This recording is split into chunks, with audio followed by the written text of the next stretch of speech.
Now, folks, we are here to talk about the Haunted Mask yet again. Yes, Haunted Mask and Haunted Mask 2. This is another one, which I guess I could say this is a war. Yeah, this might be a book episode war. Maybe I'll come up with that new concept. So, yeah, when it comes to this war, we have Squidjib who actually says that the second one was a bad. That second one, the second Haunted Mask, the Haunted Mask 2, the episode sucked, but the book is awesome. I have to say, the book sucks. The episode is awesome. Because think about it. Haunted Mask and Haunted Mask 2, they are interconnected. Book-wise, yes, they're connected, but episode-wise, they are interconnected. Crazy enough, it's interconnected. Because the writers decided to say, hey, why don't we bring back the original Haunted Mask? Hey, why don't we make it an agenda that he actually is trying to get Carly Beth yet again? Unlike what happened in Bookwise, where it's like Carly Beth, I forgot the little boy's name, and then Carly Beth again, where it's just like, oh, my gosh, that's like as if, oh, well, the boy's story sucked. So it's like the boy's story sucked. So we're bringing back Carly Beth again because, well, why not? We bring back the main character instead of being like, oh, well, why don't we get the freaking third boy here? We get the third boy, and the third boy is now in the driver's seat because, well, he was in the driver's seat in the previous book. So it's kind of cool to actually link those instead of making this third book where it doesn't have anything to do with anything, which is kind of sad. Very sad. Sack of crap. If I remember correctly, episode-wise, well, book-wise, the first book, what happened was that you had Carly Beth. Carly Beth actually bought the mask, in which you kind of would think the shopkeep should have got arrested, considering if the police actually believed her and they had proof and everything, then it would most likely go to the shopkeep and say you're under arrest because, well, you gave her something that's kind of considered a weapon of mass destruction, so you're under arrest. You dumb bastard. Let's see. So yeah, same thing happened in an episode, except the last thing is something of love, and then at the end of the episode, in the book, it was the fact of the kid put the freaking thing on. But the funny part is that in the episode, they said, "Oh, the stroke of midnight, then the curse is gone," which I think that means that it can't do crap. So does that mean that in the episode, the kid tried it on, but it won't do crap to him? Meanwhile, in the book, they didn't actually have that time limit, meaning that, yeah, it's stuck on his face. Yeah, it's stuck on his face. And sadly, when it comes to the book, they kept it at that cliffhanger and didn't even touch it. Didn't even touch it at all. And then we get to the second book where there's no mentioning at all, which I know in Goosebumps fashion, yes, that usually happens. And the crazy part about it is that in the first book, in two episodes, is that in the book, they made it from horror to horror sci-fi. And this is one thing I'm going to do in the Goosebumps channel, is talk about the fact of the difference between the horror film, the horror shows, the horror stories versus sci-fi horror. Yeah, because there's a difference. Sadly, with Haunted Mask, it was horror, but as soon as you reach the end, it turned into sci-fi horror because in the freaking book, they decided, oh, we have a mad scientist who's making freaking biomasks for some dumb reason. In the episode, they wrote it very nicely, saying the guy was making those masks because his face sucks. Yeah, he has a messed up deficiency on his face, and then every single time his face gets very degraded. So he has to make a brand new face and put that on, which, who knows, maybe that actually makes him an alien or something. But even so, we're not going to question that part. We're just saying the fact of he has a better excuse why he has those freaking masks, unlike freaking Carly Beth. I mean, the book here, where it's like, oh, I'm a mad scientist, I created those masks, ha ha ha ha. And it's like, okay, hold on. Technically, in the freaking book version, she was a test subject. Technically, she's a test subject, and instead of you paying her, she's paying you. What the fuck is that crap all about? That's messed up. Yeah, Carly Beth, you got ripped off, man. You got ripped off. You should have been paid. Because technically, if he was the mad scientist it seems to be that, yeah, it's kind of funny. Rest in peace to 83, but they were talking about, oh, well, she's going to learn a valuable lesson from this. It's like, okay, if you want it, okay, sure. Well, here you go. Enjoy your lesson, which is like, wait, it's not really a lesson if he's a mad scientist. It's more the fact of, it's not a lesson. It's the fact of, oh, we got a good guinea pig. Well, I got some money for it too. And it's like, oh my gosh, that's messed the freak up.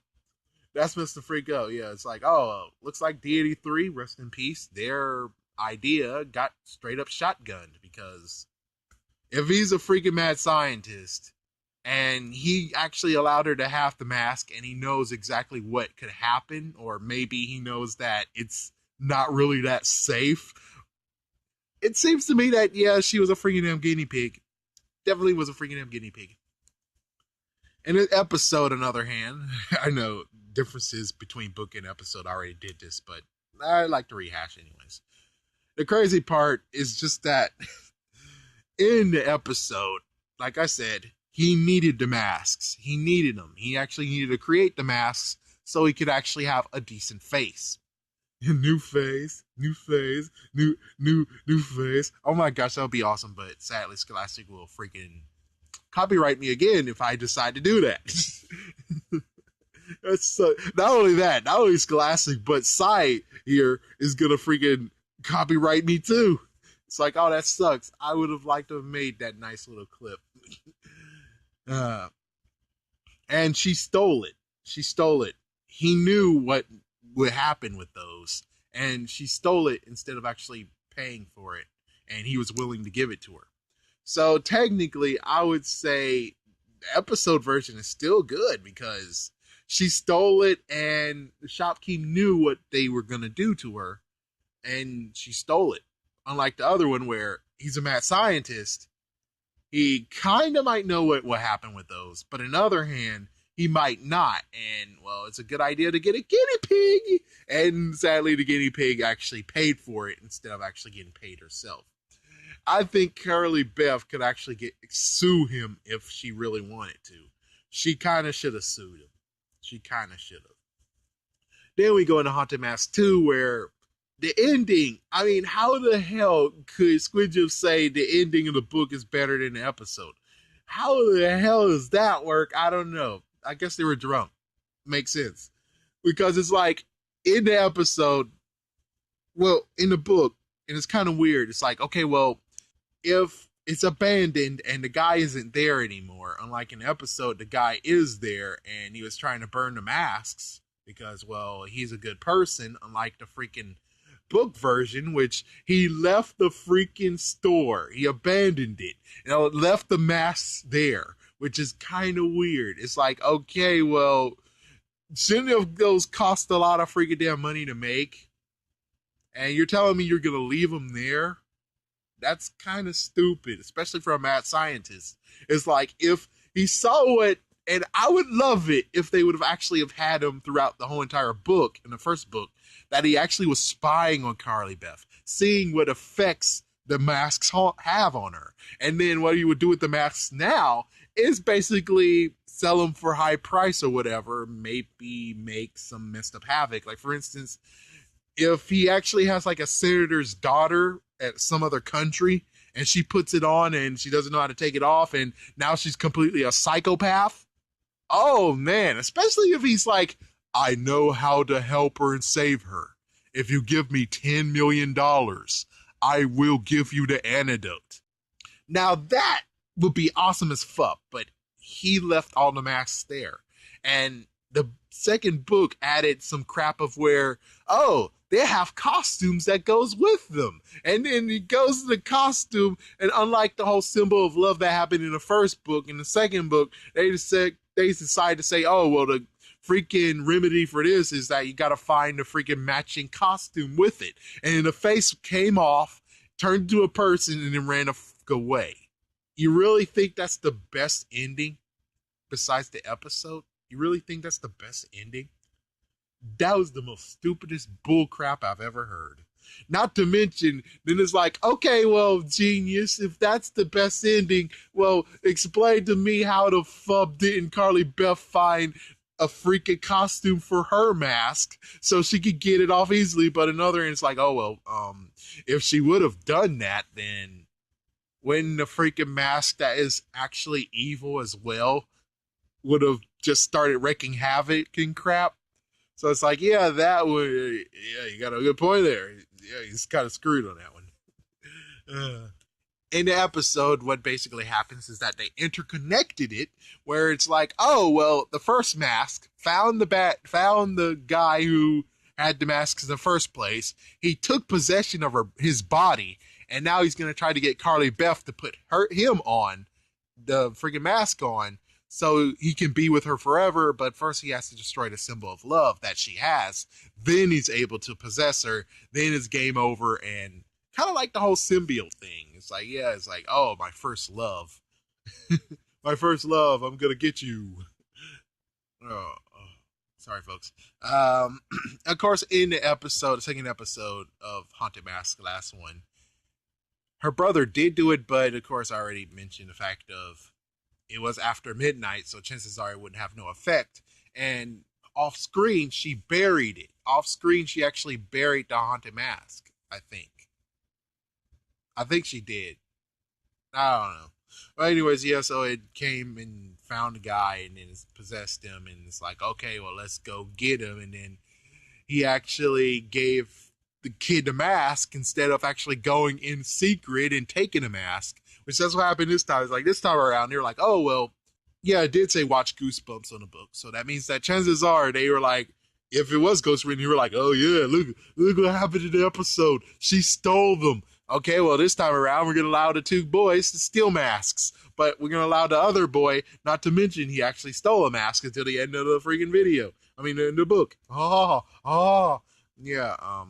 Yeah, I think that's a good twist, but freaking damn, I'm tired of the whole twist ending where it's like, oh, well, in the third book, even though it doesn't even matter because that's a new thingy, we don't even have any reason of any way of how he actually got it off him.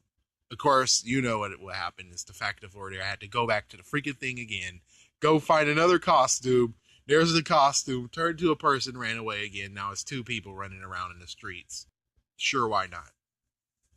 In the episode, they decided to actually be like, oh, well, I'm going to get you, Carly Beth. I'm going to take you, and I have your friend here. And your friend is a weak bastard because he actually is an old man. And it's like, yes, he's helped me, and he took your freaking symbol of love, and now I'm going to kill you. Actually, no, I think it's, yeah, they did try symbol of love, but in the book, the symbol of love actually was retconned, I guess. We could say just retconned. But it's kind of cool that the episode decided to say, no, we're keeping symbol of love because we want continuity. Not bullcrap of, oh, he found a costume. Oh, he found the bottom costume half of it. Yeah, thank you so much. The writers deserve to get applause. They really do. That's basically it. Is the fact of the end of the episode, symbol of love happened. They both took off their masks. They burned them. And, well, the old man mask burned nicely. But sadly, Carly Beth's mask's still alive. And the dog took it and he buried it. Thus meaning that Haunted Mask 3 could have happened. That would have been interesting. Haunted Mask 3. What could have happened there? I think that's a video for another time. Anyways, thank you for watching. And tell me what you guys think about the Haunted Mask and Haunted Mask 2 book versus episode. Which one was better? I think personally the episodes did a very good job making sure that they both are together. We're like, yeah, we're the same thing. We both go together very nicely, while the two books is like, well, it could be its own story. Freak it. It only like a little bit amount where it's like, oh, you should read the first book. But it's not really that demanding. Which means since I have just a second one, I could easily just read it and then do thorough book review. And, well, depending on if this channel's still alive, I could do a thorough book review. But I think since the Goosebumps channel, if this channel dies, if Fox decides to shoot it and kill it, oh, technically it's YouTube because they're like, oh, well, your claim might be false and your claim's false. We're terminating you. And it's like, okay, well, the Goosebumps channel is now alive and well. So hopefully that's going to be okay. I don't know how that's going to work, but hopefully that'll be all right. Anyways, thank you for watching, folks.